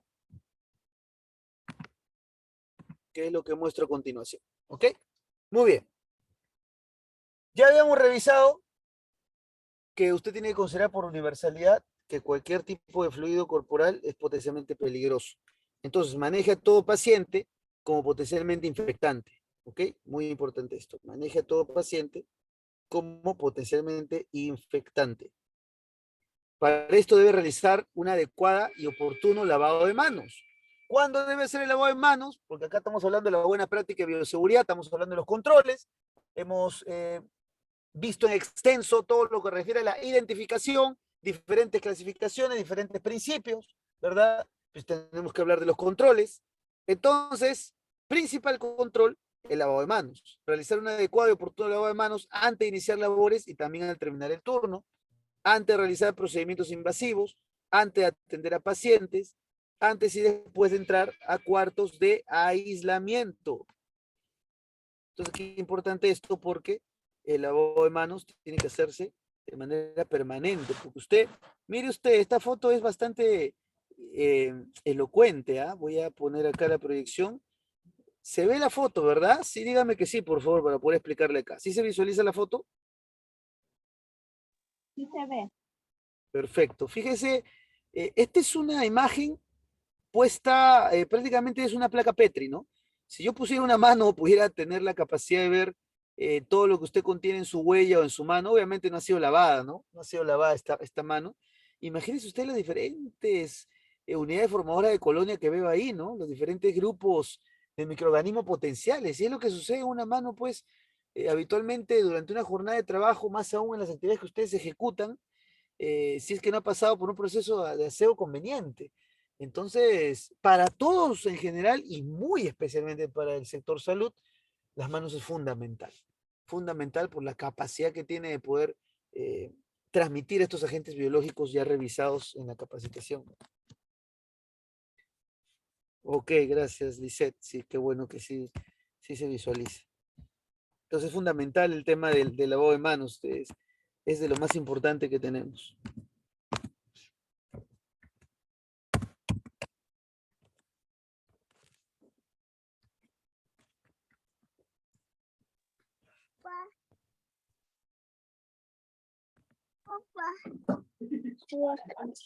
Bien, sigamos con las buenas prácticas de bioseguridad. Importante, maneje todo paciente como potencialmente infectante. Realizar adecuado y oportunamente el lavado de manos antes y después de realizar procedimientos asépticos. En caso de punciones y cateterismos, antes de colocarse los guantes e inmediatamente después de retirarlos. Fíjese que no solamente basta con colocarse bien el guante y retirárselo, ¿ah? Fíjese, muy importante esto. Si bien es cierto, ustedes me explicaron en la sesión anterior que existe un procedimiento para la puesta y retiro de los guantes, no es suficiente con eso, porque como nosotros somos seres humanos, el procedimiento puede fallar, o acaso es un procedimiento infalible. Puede fallar. Y además es muy probable que usted no se pone y retira guantes solamente una vez en el día, usted lo hace muchas veces. Y entonces la frecuencia con la que usted lo ejecuta genera una mayor posibilidad de falla. Y ante esa mayor posibilidad de falla, pues lamentablemente la posibilidad de que haga contacto con un material contaminante. Por ese motivo, funciones cateterismos, antes de colocarse guantes, inmediatamente después también de realizarlo. Después de manipular objetos contaminados, también tienen que hacer el lavado de manos. Bien, en esta forma que estoy ahora proyectando debería visualizarse en pantalla. Usted me dice si se ha quedado con la imagen solo de la mano. Ahora estoy mostrando la imagen del lavado de manos y los 11 pasos. ¿Sí lo visualiza? No, ingeniero, no se visualiza. Ok, no se preocupe. Entonces lo que No, vamos a no. revisar ahora, muchas gracias, no se preocupe. Lo que vamos a revisar ahora es lo que en época de COVID estuvo bastante en boga. En época de COVID, pues prácticamente era lo habitual y era el lavado de manos. Pero esto, aunque el COVID aparentemente está más controlado, no solamente es una recomendación por COVID, ¿ah? Esta es una recomendación que va más allá del COVID. Es una recomendación en general de los buenos hábitos de higiene, especialmente cuando estamos expuestos a agentes biológicos. Obviamente en el COVID era importante reforzarlo a todo tipo de organizaciones y personas. Entonces el lavado de manos parte de la siguiente forma. Primero, mójese las manos con agua. Tiene que estar húmeda primero, ¿no? Luego de ello, deposite en la palma de la mano una cantidad de jabón suficiente para cubrir toda la superficie de la mano.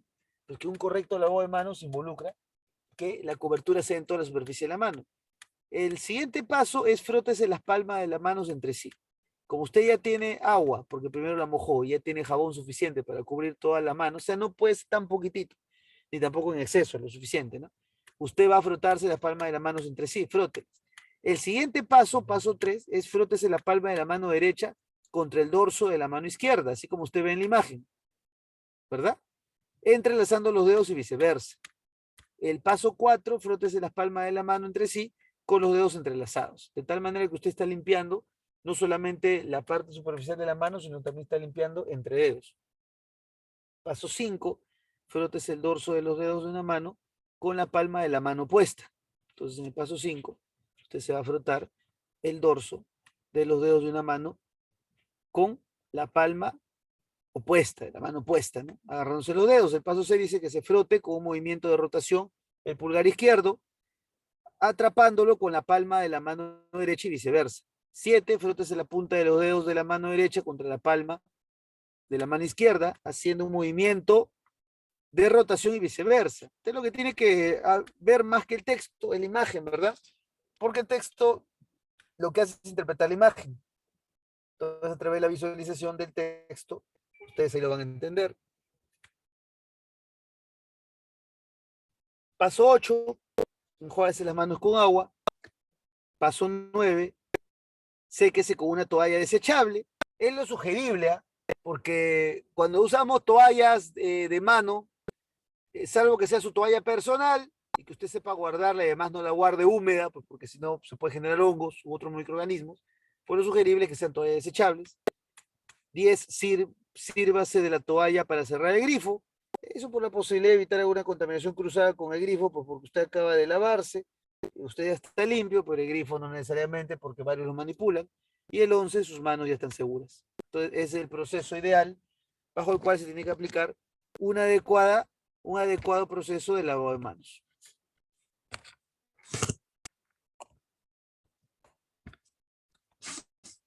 Muy bien, ahora vamos a revisar a continuación otras prácticas de bioseguridad. Vamos a continuar con las buenas prácticas de bioseguridad.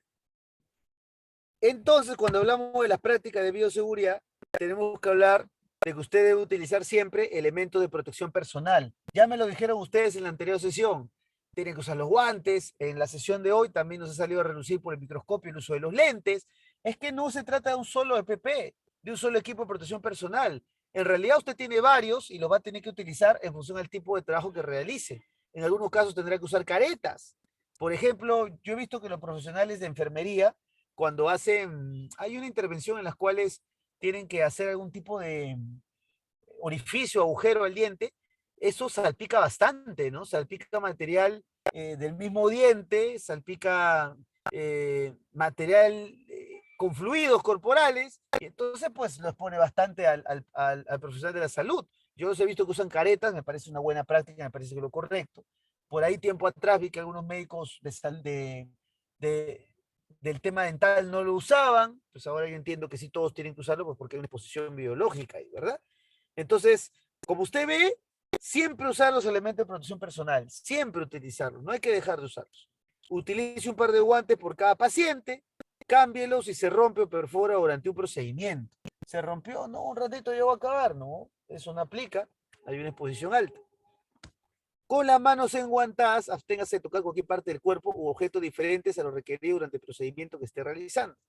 Una de las peores cosas que podría hacer un profesional de la salud es con las manos con guantes, donde está realizando algún tipo de procedimiento, pues cogerse alguna parte del cuerpo, rostro, o coger un alimento.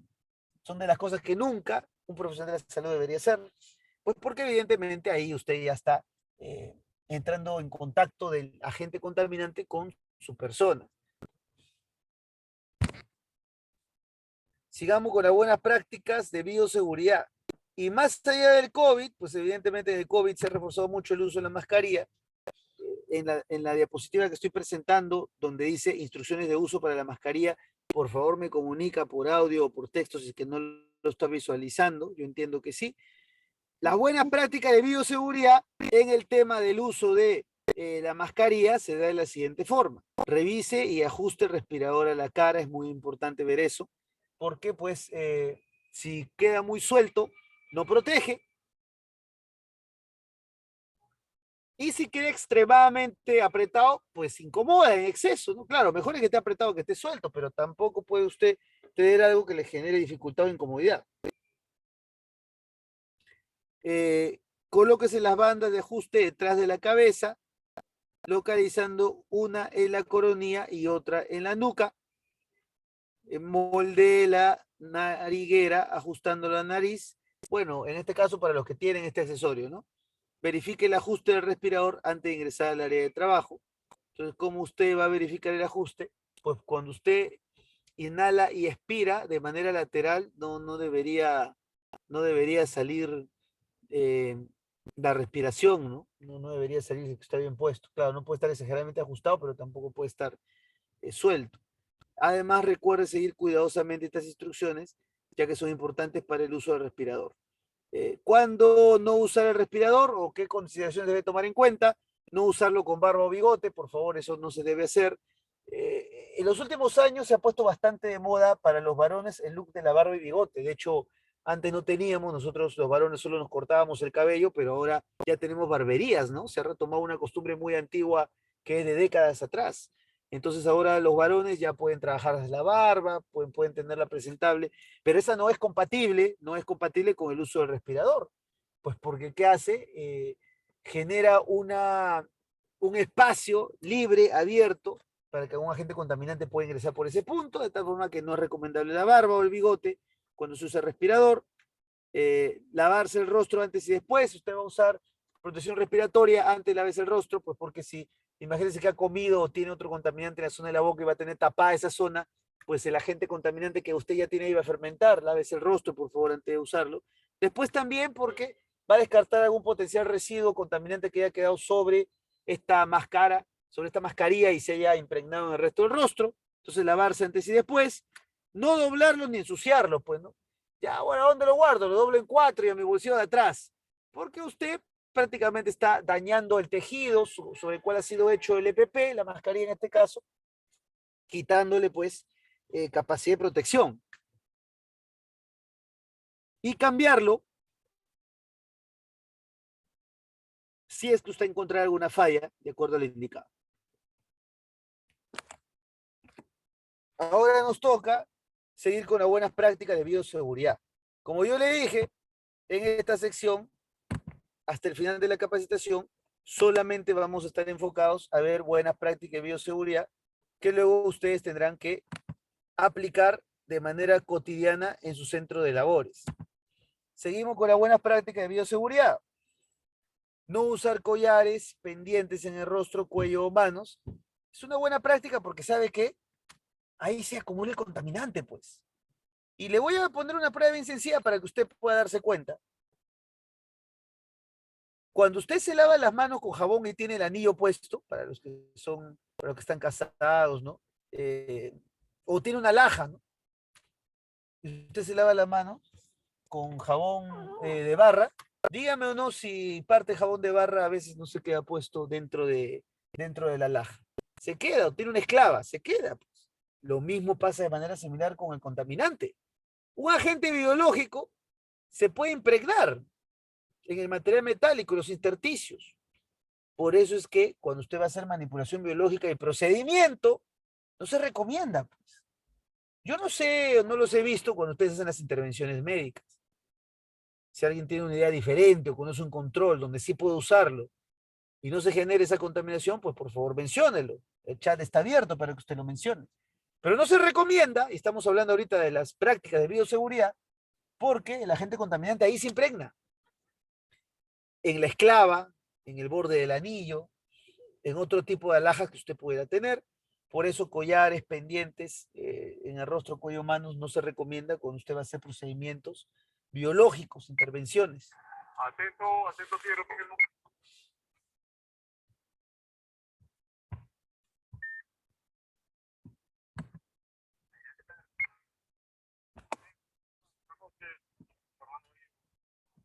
Piero, por favor, mira, ahorita Espérame un segundito, por favor, un segundito. de la nave.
Entonces, como le decía, no es recomendable el uso de los collares pendientes en rostro, cuello, manos. Otra buena práctica de bioseguridad, nunca segregar o reciclar dentro del contenido de la bolsa de residuos. Porque esto, lamentablemente, puede exponerlos de manera inadecuada a justamente estos materiales contaminantes. Nunca segregar o reciclar dentro del contenido de las bolsas de residuos. La otra práctica que también habíamos visto ya desde diapositivas anteriores es el de la ingesta. Nunca comer cerca de almacenamiento de residuos. Y miren que ahora ya no estoy hablando de comer solamente en un procedimiento, ¿eh? Porque efectivamente en un procedimiento hay potencialidad de contacto con el agente biológico, sino que ahora estoy hablando de una cercanía con residuos, porque estos también pueden emanar vapores contaminantes, gases de descomposición y al final contaminar el alimento que usted va a ingerir. Entonces, felizmente, los profesionales de la salud normalmente, no siempre es así en todos los sitios, como le digo, pero normalmente ustedes dentro de los centros de salud suelen tener un lugar aislado para consumir sus alimentos, eso está bien. hay que usar estos lugares. No lo haga en zona de procedimiento y cercanía, pues porque lamentablemente, como el agente biológico, como ya lo hemos visto a lo largo de las capacitaciones, es oculto, es un agente que no es tan visible, pues lamentablemente podría generarnos una afectación. Otra buena práctica de bioseguridad, no arrastrar las bolsas ni pegarlas al cuerpo, llevarlas en coche. Cuando hablamos de estas bolsas, hablamos de bolsas que tienen remanente biológico, ¿verdad? Esas bolsas que tienen remanente biológico, cuando usted hace su procedimiento, ¿no? Hay que llevarlas en un medio de transporte adecuado como un coche. No las lleve pegada al cuerpo, tampoco las arrastre. Si la arrastra se puede romper y el residuo contaminante salir. Y si usted la pega al pecho, pues usted va a estar prácticamente en cercanía del agente contaminante o inclusive, como le expliqué en la sesión anterior, si no me equivoco, estar expuesto a algún tipo de accidente como el que yo les comenté pasó con los trabajadores que nosotros teníamos en la empresa de residuos hospitalarios, ¿no? Donde tuvieron pinchazos. Entonces, pues, esta es una buena práctica de bioseguridad que se tiene que cumplir. Utilice un coche para poder trasladar sus materiales. Al cerrar la bolsa que contiene estos materiales de desecho, eliminar el flujo de aire sin inhalar o exponerse a este. Esta práctica es importantísima porque aquel tipo de recipiente que contiene un material biológico o biocontaminado, cuando usted cierra la bolsa de aire, no se ponga usted a la altura de la boquilla de la bolsa. Quizás alguno lo ha hecho alguna vez, ustedes trabajan en el sector salud y más de una vez ha tenido que cerrar y sellar bolsas con residuos biológicos. Si alguna vez lo hizo, pues no lo vuelva a hacer. No se ponga sobre la bolsa, porque cuando usted la cierra y presiona, el aire que está botando está saliendo también con los vapores propios de los materiales biológicos, que dependiendo de la característica de la persona y de la intensidad del contaminante o de la frecuencia también con la que usted se pone estos vapores, podría en algún caso extremo terminar en algún tipo de daño. ¿Ok? Entonces, mucho ojo con esa práctica de bioseguridad. Lo que estamos revisando en este bloque son diferentes prácticas de bioseguridad. No llevar bolsas con pesos no permitidos para la manipulación. Primero que la misma bolsa que contiene el remanente biológico tiene un peso o tiene una capacidad. Si usted le pone demasiada, la bolsa se va a desfondar y el residuo va a caer y se va a esparcir, contaminando, como ya vimos en la sesión anterior, posiblemente a personas, a otras personas que no tienen nada que ver con ese material, el ambiente, porque va a contaminar el piso, en descomposición incluso el aire y quizás hasta el agua. ¿Ok? Entonces mucho ojo con eso. Y además, ahí viene otro tema que es el ergonómico, que no es parte de esta capacitación, pero igual el tema de saber que hay un peso definido para las cargas, ¿no? No almacenar otros objetos que no sean parte de la recolección. Importantísimo. Un residuo de agente biológico debe estar separado completamente. Este no puede estar mezclado con otro tipo de residuos. O sea que no podría ser que un lugar de acopio diga, bueno, ya ponga ahí el residuo de comida, de orgánico, con el biológico, con el generales. No se puede hacer eso, pues. Porque ¿qué pasa? Que el otro residuo que quizás podría reciclar, hablo de plásticos, hablo de papel y cartón, ¿verdad? Hablo de metales. Si usted lo guarda en un sitio junto al residuo biológico, probablemente se contamine.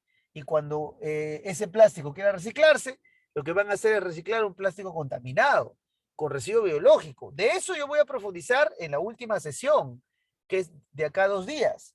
Pero ya acá le estamos adelantando un poquito lo que vamos a revisar allí. Mucho juego con eso, señores, ¿ok?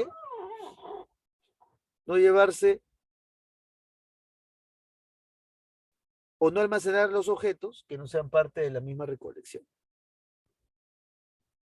Otro tema importante es nunca aplastar las bolsas de los residuos, cual fuese su tipo de ubicación. ¿Por qué no aplastarla? Primero porque al aplastarla usted va a liberar el residuo biológico, va a reventar la bolsa y va a salir el residuo biológico, e inclusive usted podría incluso hasta estar expuesto a un pinchazo, y a través de pinchazo corte, ingresar el residuo biológico a través del medio parental, que es uno de los mecanismos que hemos revisado a lo largo de las capacitaciones. Otra importante práctica de bioseguridad, como ya le hemos visto en extenso, es lavarse las manos después de cada limpieza del área y evacuación de los residuos sólidos generados en el ámbito hospitalario. Señores, buenas prácticas de bioseguridad que nosotros tenemos que aplicar para evitar exponernos a este riesgo que hemos visto con bastante amplitud en esta capacitación para saber identificarlo, ¿ok? Ahora estamos en las prácticas que tenemos nosotros que hacer para evitar exponernos, ¿verdad? Muy bien. Vamos a ponerlo ahora un poquito en texto. Las buenas prácticas de bioseguridad. No guarde alimentos en las neveras, ni en los equipos de refrigeración para sustancias químicas, ni ingiera ningún alimento en los sitios de trabajo. Señores, otro error que yo he encontrado por ahí también. Una nevera donde se guarda algún tipo de insumo que se utiliza para los análisis. Peor todavía, se muestra. Y alguien no tuvo donde poner su almuerzo. ¿Dónde lo pongo? Ya necesitan refrigerar el comedor y ahora ya, pon arriba, nomás hay vuelta sellado. No, terrible error. No sé si a alguno de ustedes le habrá pasado alguna vez, pero yo sí he visto alguna vez un tópico algo así.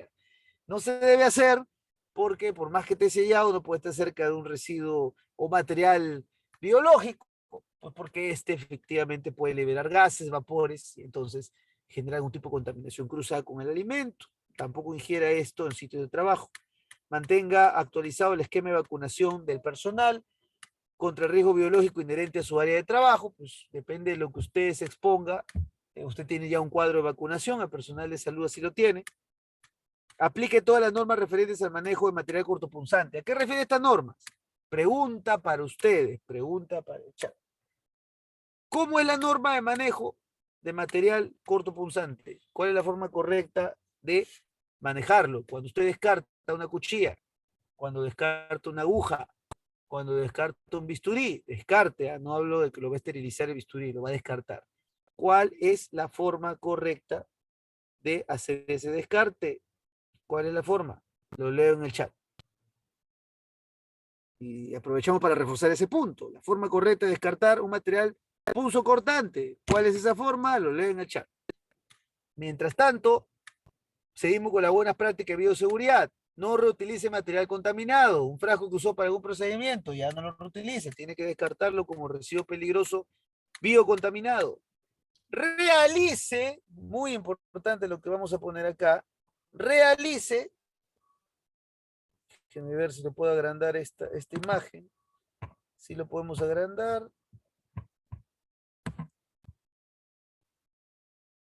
Realice desinfección y limpieza.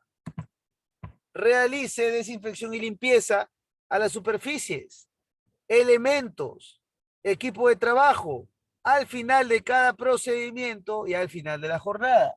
Entonces, la limpieza para ustedes, para el rubro en el que ustedes están, no puede ser solamente al final de la jornada, sino que tiene que ser al final de cada procedimiento, porque el tipo de remanente biológico que se genera en cada procedimiento, pues es importante. Y es más, yo diría que esa limpieza tiene que ir más allá de solamente recoger los materiales que se han usado, pues porque hay una persona que está echada en camilla, o hay una persona que está sentada. Yo recuerdo que en la época de COVID, incluso cuando las personas se sentaban de un asiento, alguien venía y desinfectaba el asiento, pues porque no sabíamos el nivel de riesgo de exposición que tenía. De repente, sin llegar a ese nivel de exigencia que teníamos, sí es importante asegurar un buen proceso de desinfección y limpieza de las superficies, elementos, equipo de trabajo, al final de cada procedimiento, al final de cada jornada. Otra pregunta para ustedes. ¿Con qué frecuencia en el centro de salud realizan esta limpieza integral que involucra fumigación? ¿Y por qué es importante la fumigación? Porque otros vectores que también pueden aparecer como mosquitos, ácaros y los mismos remanentes biológicos que pueden haber quedado en el lugar de trabajo, pues tienen que ser de alguna forma también controlados y eliminados. Entonces la pregunta para ustedes ahora es, ¿con qué frecuencia realizan estos procesos? ¿Cada qué tiempo usted sabe que hacen los procesos de fumigación? ¿Con qué frecuencia lo realizan en los centros de salud y en particular en el que ustedes laboran? ¿Con qué frecuencia lo hacen? Pregunta para ustedes, para el chat. Déjenme ver si alguien respondió la anterior. Pues nadie ha respondido aún. Le dejo esta pregunta también. Bien, entonces es importante, si tiene lesiones exudativas o dermatitis, evitar todo contacto directo con el paciente. Líquidos corporales o equipos contaminados. Entonces, puede pasar, pues, ¿no?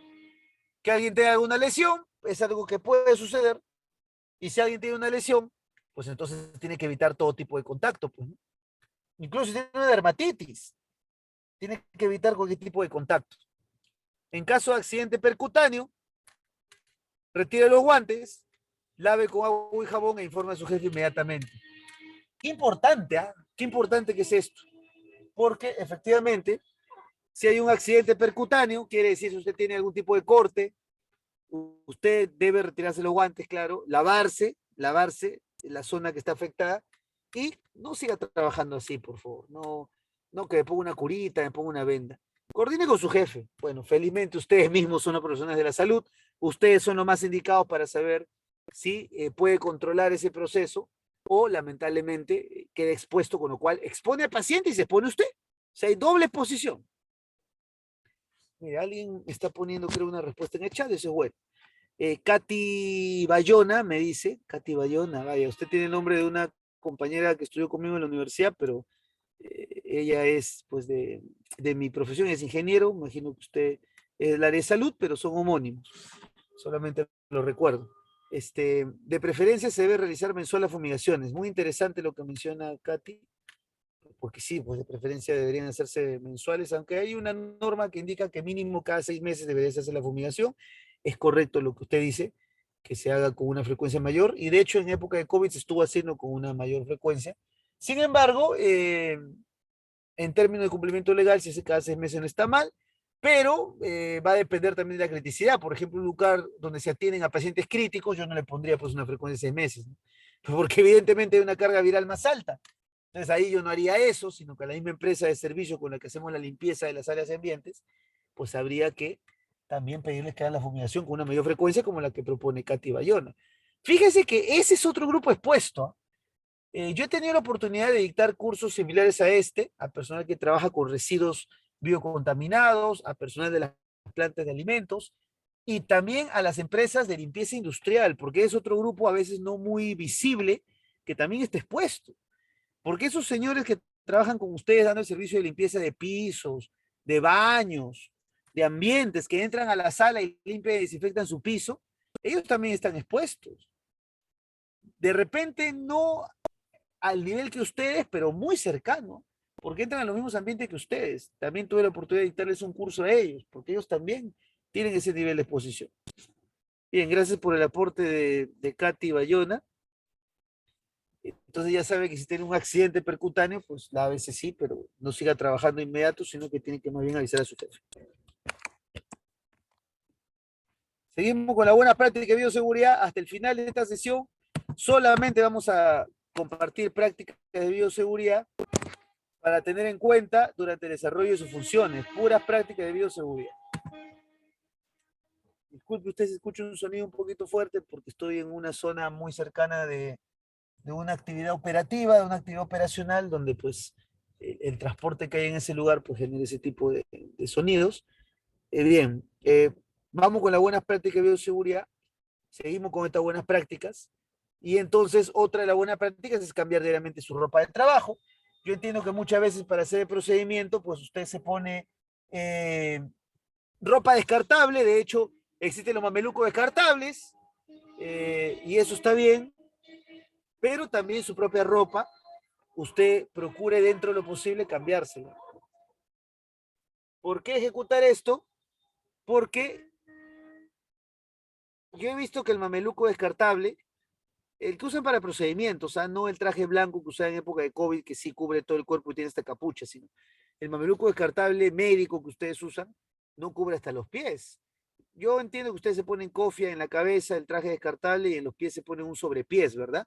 Cuando yo he trabajado en plantas de alimentos, también me ha tocado trabajar en una planta farmacéutica, yo también utilizaba, porque ahí teníamos muy claro el concepto entre área limpia y área sucia, lado A y lado B, ¿no?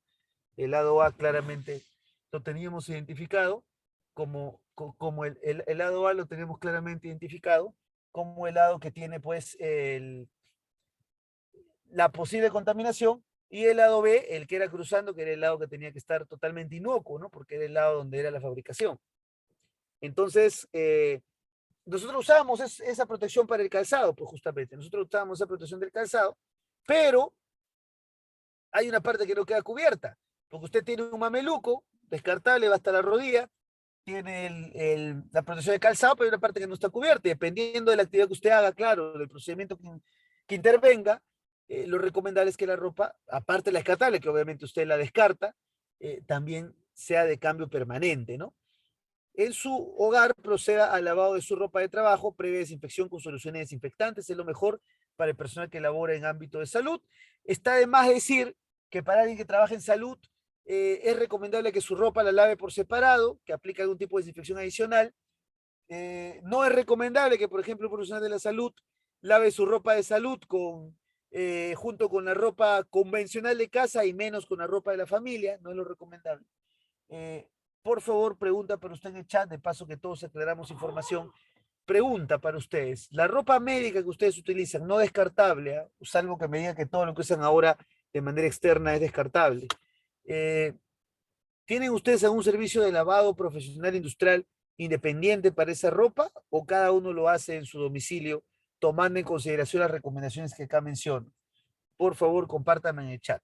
¿Cómo es el proceso de lavado de su ropa de trabajo? No hablo de la descartable porque eso usted la bota. Hablo de su ropa de trabajo, la no descartable. Algunos tienen, ¿no? Para la cabeza, tienen un mameluco no descartable. ¿Cómo es el proceso de limpieza? ¿Lo hace cada uno? ¿O acaso tienen algún servicio industrial de lavandería profesional para ese tipo de materiales? Y creo que acá tengo un aporte. Sí, Lisset Mendoza me dice que cada quien lo lava en su domicilio. Entonces, si es así, Lisset, es importante aplicar las normas de bioseguridad, porque lo que estamos viendo ahora son justamente prácticas de bioseguridad. Lávelo por separado, si es pura ropa de origen médico, pues eso lo puede juntar, claro, pero no lo mezcle con ropa de repente de sus niños, de repente de sus parejas, porque podría haber una contaminación cruzada, y procure aplicarle un poquito más de desinfección, desde la desinfección básica, que es la lejía evidentemente diluida para que no queme, y dependiendo, pues, hay otro tipo de desinfectantes actualmente en el mercado, ¿no? Entonces, es muy importante tomar en cuenta esta práctica de bioseguridad en el lavado de ropa, pero ahora tengo más aportes. Exactamente, debe lavarse sola y con lejía. Está muy bien lo que me dice quien me menciona esto. Espérame que se me ha subido aquí el chat. Lisset, gracias, Lisset. Lavarse sola y con lejía, claro, Lisset. Así es, así es. Y Katy Bayón también dice, lavamos las ropas de trabajo separadas. Sí, claro que sí. Claro que sí. Lavada separada, de manera independiente, de hecha lejía como medio de desinfección, excelente. Usted está aplicando una medida de bioseguridad y es lo que hay que hacer para evitar exponernos a este riesgo biológico que hemos revisado en extenso en todas las sesiones anteriores. Bien, evidentemente lávese la mano con jabón desinfectante al terminar su jornada laboral. He sabido que el jabón convencional es muy bueno, es muy, muy bueno. Y definitivamente, de hecho, era lo mejor para el COVID. Pero sí tiene usted la opción de usar algún jabón que además tiene alguna protección adicional, porque usted no está expuesto solo al virus del COVID, usted está expuesto, ya lo hemos visto en la capacitación, a una serie de agentes biológicos. Entonces, si tiene la opción de usar un jabón con un mayor nivel de protección, pues bienvenido sea. Seguimos con diferentes prácticas de bioseguridad, que es lo que vamos a tocar hoy día hasta el final de la capacitación, solo prácticas de bioseguridad. Bien, para evitar proliferación de insectos y roedores, es muy importante evitar mantener alimentos en el área de trabajo, porque de por sí, aparte de que esto puede generar contaminación cruzada, pues también, lamentablemente, llama a diferentes insectos y en algún caso hasta roedores, ¿ok? Por eso también es importante el control de plagas, ¿no? El control de plagas que es diferente a la fumigación, ¿ah? Porque la fumigación, que como bien Katy Bayona aportó, se sugeriría que sea mensual, pero no siempre es así. Este agente fumigante generalmente mata insectos y otros ácaros y otros microorganismos que quedan en el lugar, pero a especies mayores como roedores no necesariamente. Ese es otro tipo de control. Hay un tipo de empresas especializadas que colocan trampas para roedores cuando los hay. Ahora, en un establecimiento de salud no debería haber. ¿Ah? Por ahí de repente en el almacén, donde sí hay materiales, donde hay papelería, quizás. Pero en el mismo establecimiento de salud no debería. Entonces, fumigar periódicamente según un cronograma de la institución. Es importante saber esto. La institución tiene un cronograma. Ya no les voy a complicar con preguntas más complejas. Yo le diría o le preguntaría, según su cronograma, cuándo es el proceso de fumigación en su local, con qué frecuencia se hace, pero por lo menos usted ya tiene que saber que ustedes tienen un cronograma y es el cronograma que se tiene que respetar. Porque la fumigación efectivamente es muy importante. Seguimos con práctica de bioseguridad, es lo que vamos a ver hasta el final de la capacitación. Bien. En odontología, no sé si habrá alguien, ¿hay alguien en el grupo que realiza intervenciones odontológicas? Si lo hay, por favor, escríbanme en el chat. Si no lo hay, igual lo voy a mostrar como referencia, pero si lo hay, puedo tomarlo con un poquito de mayor precisión. ¿Ok? Si es que ustedes también hacen servicios odontológicos, si hay alguien que dé algún soporte odontológico, dentista, cirujano dentista o alguien que vende soporte en la asistencia, análisis o demás, bienvenido sea. Vamos a hablar de las prácticas de bioseguridad en odontología. Ah, qué bueno, Ana. No sé si Ana misma es, entonces usted anticipó el futuro y me puso unas rayas ahí en la pantalla que ya me explicó para poder hablar de bioseguridad odontológica, que seguramente usted la aplica. Pues aquí las normas generales, ¿ok? Primero, garantice a cada usuario condiciones de bioseguridad. Quiere decir que el usuario tiene que, también está protegido, pues, usted tiene que cuidarlo, al final además de su paciente. Cambiando servilletas, no tiene una sola servilleta, ¿no? Yo he visto que una vez me dieron una servilleta, una vez, todos nos hemos atendido en un odontólogo alguna vez. Entonces, alguna vez me dieron una servilleta gruesa. ¿Para qué me dieron una servilleta gruesa? Para que no esté cambiando a cada rato. Porque yo le pregunté al dentista, le pregunté, doctor, le pregunté, ¿por qué me da una servilleta? No, es para que no la cambies constantemente. Bueno, está bien, es válido, no le va a dar tampoco un papelito delgado, ¿no? Pero debe garantizar las adecuadas condiciones, por ejemplo, cambiando servilletas de manera pertinente, los eyectores y demás elementos durante los procedimientos, ¿ok? Evite sufrir accidentes percutáneos, colocando la fresa hacia la parte interna de la mesa auxiliar. Eso es muy importante, porque esta maquinita que ustedes tienen con la cual les hacen orificios, pulen los dientes, ¿no? Esa es la fresa, ¿no? Ustedes se convierten ahí prácticamente en ebanistas, ¿cómo se llaman estas personas que pulen el material, pulen la piedra? Pues usted lo hace con los dientes, ¿no? Son pulidores profesionales prácticamente con así. En realidad el dentista, el cirujano dentista tiene una función bien interesante, bien importante, porque actúa con piezas micro, o sea, un diente que es tan chiquito como tiene que pulirlo, darle la forma, y está expuesto a una serie de fluidos y agentes biológicos. Entonces, pues, evite sufrir accidentes percutáneos colocando la fresa hacia la parte interna de la mesa auxiliar, así no va a tener posibilidad que usted se dañe, tampoco al paciente. Usar inyectores de alta velocidad y adecuada posición del paciente disminuyen también el riesgo de contaminación en los diferentes procedimientos. Bien, seguimos con buenas prácticas. En este caso, práctica de bioseguridad. Buenas prácticas de bioseguridad. Seguimos con odontología. Someta a aireación y enjuague con solución desinfectante las mangueras de los eyectores durante 20 segundos antes de comenzar la jornada y entre cada paciente. Ustedes lo saben muy bien, lo que trabajan en el sector odontológico, la importancia de hacer estas desinfecciones cuando hace cambios entre pacientes. Aplique criterio de gestión integral de residuos durante su labor. Quiere decir que usted va a segregar, eso ya lo vemos en la siguiente clase, los residuos de una manera adecuada. ¿Ok? ¿Cuál es esa manera adecuada? Tenemos un código de colores para el sector hospitalario, el cual vamos a desarrollar en la siguiente sesión. ¿Ok? Bien, seguimos con buenas prácticas de bioseguridad odontológica. Realice desinfección de las áreas. Piso, superficie de trabajo, muebles, constantemente desinfecte. ¿Cuál es la forma de desinfectar? Con lejía diluida es lo mejor, pero más no es la única forma. Hoy por hoy existen diferentes agentes virucidas que usted también puede aplicar. Sin embargo, el históricamente conocido y que sigue siendo la mejor práctica es la lejía en dilución. ¿Ok? Muy bien. No prepare, caliente o ingiere alimentos en el consultorio, se pueden contaminar. Eso tampoco haga. Consultorio odontológico no es un lugar para consumir alimentos, ¿no? Pero ya se fue el paciente.